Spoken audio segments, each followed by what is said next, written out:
ಆದ್ಯ ನ್ಯೂಸ್ನ ಸಮಸ್ತ ವೀಕ್ಷಕರಿಗೂ ಸ್ವಾಗತ. ನಾನು ಸತೀಶ್ ಪವಾರ್. ರಾಜ್ಯದ ನೂತನ ಮುಖ್ಯಮಂತ್ರಿಯಾಗಿ ಡಿ.ಕೆ. ಶಿವಕುಮಾರ್ ಅವರು ಅಧಿಕಾರವನ್ನು ಸ್ವೀಕರಿಸಿದ್ದು, ಚನ್ನಗಿರಿ ಬ್ಲಾಕ್ ಕಾಂಗ್ರೆಸ್ ಪಕ್ಷದ ಕಾರ್ಯಕರ್ತರು ಪಟ್ಟಣದ ಐಬಿ ವೃತ್ತದಲ್ಲಿ ಸಿಹಿ ಹಂಚುವ ಮೂಲಕ ಮತ್ತು ಪಟಾಕಿ ಸಿಡಿಸುವ ಮೂಲಕ ಸಂಭ್ರಮದ ಒಂದು ಆಚರಣೆಯನ್ನು ಮಾಡಿದ್ರು.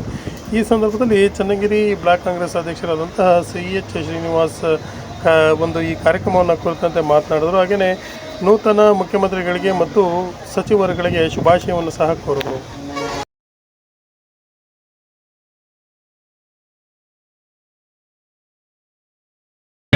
ಅಲ್ಪಸಂಖ್ಯಾತರ ದೀನ ದಲಿತರ ಆಶಾಕಿರಣವಾಗಿರ್ತಕ್ಕಂಥ ಮಾಜಿ ಮುಖ್ಯಮಂತ್ರಿಗಳಾಗಿರ್ತಕ್ಕಂಥ ಸನ್ಮಾನ್ಯ ಶ್ರೀ ಸಿದ್ದರಾಮಯ್ಯನವರು ತಮ್ಮ ಸ್ಥಾನಕ್ಕೆ AICC ಅವರ ನಿರ್ದೇಶನದಂತೆ ರಾಜೀನಾಮೆಯನ್ನು ಕೊಟ್ಟಂಥ ಸಂದರ್ಭದಲ್ಲಿ ಕರ್ನಾಟಕ ಪ್ರದೇಶ ಕಾಂಗ್ರೆಸ್ ಸಮಿತಿಯ ಅಧ್ಯಕ್ಷರು ಈಗಿನ ನೂತನ ಮುಖ್ಯಮಂತ್ರಿಗಳಾಗ್ತಿರ್ತಕ್ಕಂಥ ಡಿ.ಕೆ. ಶಿವಕುಮಾರ್ ಅವರು ಮುಖ್ಯಮಂತ್ರಿಗಳಾಗಿ ಪ್ರಮಾಣ ವಚನವನ್ನು ಸ್ವೀಕಾರವನ್ನು ಮಾಡತಕ್ಕಂಥದ್ದು ಈ ಸುಮಾರು 1978-80ನೇ ಸಾಲಿನಲ್ಲಿ ಒಬ್ಬ ಸಾಮಾನ್ಯ ಕಾಂಗ್ರೆಸ್ ಪಕ್ಷದ ಕಾರ್ಯಕರ್ತನಾಗಿ ಪಕ್ಷವಾದ ಹಲವಾರು ಮುಂಚೂಣಿ ಸಂಘಟನೆಯಲ್ಲಿ ಭಾಗವಹಿಸಿ ರಾಜ್ಯ ಮತ್ತು ರಾಷ್ಟ್ರೀಯ ಮಟ್ಟದಲ್ಲಿ ಪಕ್ಷದ ಸಂಘಟನೆಯಲ್ಲಿ ಚತುರತೆಯನ್ನು ಹೊಂದು ಕಳೆದ 2023ರ ಸಂದರ್ಭದಲ್ಲಿ ಪ್ರದೇಶ ಕಾಂಗ್ರೆಸ್ ಸಮಿತಿಯ ಅಧ್ಯಕ್ಷರಾಗಿ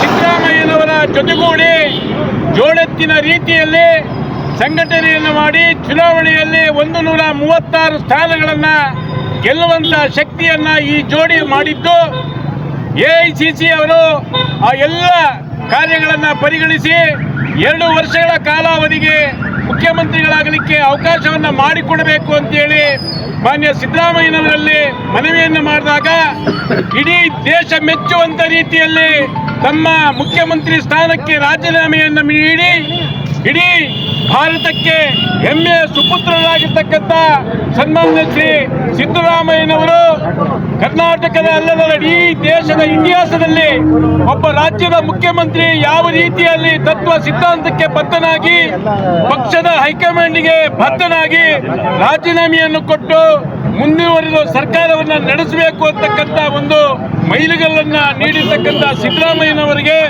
ನಾವೆಲ್ಲರೂ ಸಹ ಅವರ ಕೃತಜ್ಞತೆಗಳನ್ನು ಧನ್ಯವಾದಗಳನ್ನು ಅರ್ಪಿಸುವುದರ ಜೊತೆಗೆ ಇನ್ನೂ 2 ವರ್ಷಗಳ ಕಾಲ ಸನ್ಮಾನ್ಯ ಶ್ರೀ ಡಿ.ಕೆ. ಶಿವಕುಮಾರ್ ಅವರ ನೇತೃತ್ವದ ಆಡಳಿತದಲ್ಲಿ ತಾವು ಮುಂಚೂಣಿಯಲ್ಲಿದ್ದು ಕರ್ನಾಟಕದ ಸರ್ವತೋಮುಖ ಅಭಿವೃದ್ಧಿಗೆ ತಾವು ಶ್ರಮಿಸುವುದರಲ್ಲಿ ಭಾಗಿಯಾಗಿ ಎಲ್ಲ ಹಿರಿಯ ಕಿರಿಯ ಸಚಿವರಿಗೆ ಮಾರ್ಗದರ್ಶನವನ್ನು ನೀಡಬೇಕಾಗಿ ತಮ್ಮಲ್ಲಿ ವಿನಂತಿಯನ್ನು ಮಾಡಿಕೊಳ್ತಾ, ಜೊತೆಗೆ ಡಿ.ಕೆ. ಶಿವಕುಮಾರ್ ಜೊತೆಗೆ ಸಚಿವರಾಗಿ ಪ್ರಮಾಣ ವಚನವನ್ನು ಹಾಗೂ ಉಪಮುಖ್ಯಮಂತ್ರಿಗಳಾಗಿ ಡಾಕ್ಟರ್ ಜಿ. ಪರಮೇಶ್ವರ್ ಅವರು ಪ್ರಮಾಣ ವಚನ ಸ್ವೀಕಾರವನ್ನು ಮಾಡ್ತಿದ್ದಾರೆ. ಆ ಎಲ್ಲ ಮಂತ್ರಿ ಮಹೋದಯರಿಗೂ ಸಹ ದಾವಣಗೆರೆ ಜಿಲ್ಲೆ ಚನ್ನಗಿರಿ ತಾಲೂಕಿನ ಕಾಂಗ್ರೆಸ್ ಪಕ್ಷದ ಎಲ್ಲ ಅಭಿಮಾನಿಗಳ ಪರವಾಗಿ, ಕಾರ್ಯಕರ್ತರ ಪರವಾಗಿ, ಮುಖಂಡರ ಪರವಾಗಿ ಹೃತ್ಪೂರ್ವಕವಾದಂಥ ಧನ್ಯವಾದಗಳನ್ನು ಹೇಳಲಿಕ್ಕೆ ಇಚ್ಛೆಪಡ್ತೇನೆ. ಮುಂದಿನ ದಿನಗಳಲ್ಲಿ ಚನ್ನಗಿರಿ ವಿಧಾನಸಭಾ ಕ್ಷೇತ್ರದಲ್ಲಿ ಸರ್ವಾಂಗೀಣ ಅಭಿವೃದ್ಧಿಗೆ ಮಾನ್ಯ ಶಿವಗಂಗಾ ಬಸವರಾಜರವರು ಹೆಚ್ಚಿನ ಅನುದಾನವನ್ನು ತಂದು ಮುಂದಿನ 2028ರ ಚುನಾವಣೆಯ ವೇಳೆಗೆ ಪಕ್ಷವನ್ನು ಸಂಘಟಿಸುವುದರ ಜೊತೆಗೆ ಕ್ಷೇತ್ರದ ಅಭಿವೃದ್ಧಿ ಕಾರ್ಯಗಳನ್ನು ನಡೆಸಬೇಕು ಅಂತಕ್ಕಂಥ ಮಾತನ್ನು ಈ ಸಂದರ್ಭದಲ್ಲಿ ಹೇಳ್ತಾ, ಎಲ್ಲ ವರಿಷ್ಠರಿಗೆ, AICC ಮತ್ತು KPCC ವರಿಷ್ಠರಿಗೆ ಪಕ್ಷದ ಪರವಾಗಿ ಹೃತ್ಪೂರ್ವಕವಾದಂಥ ಧನ್ಯವಾದಗಳನ್ನು ಅರ್ಪಿಸ್ತಾ ನಮ್ಮ ಮಾತನ್ನು ಮುಗಿಸ್ತಾ ಇದ್ದೇವೆ. ಜೈ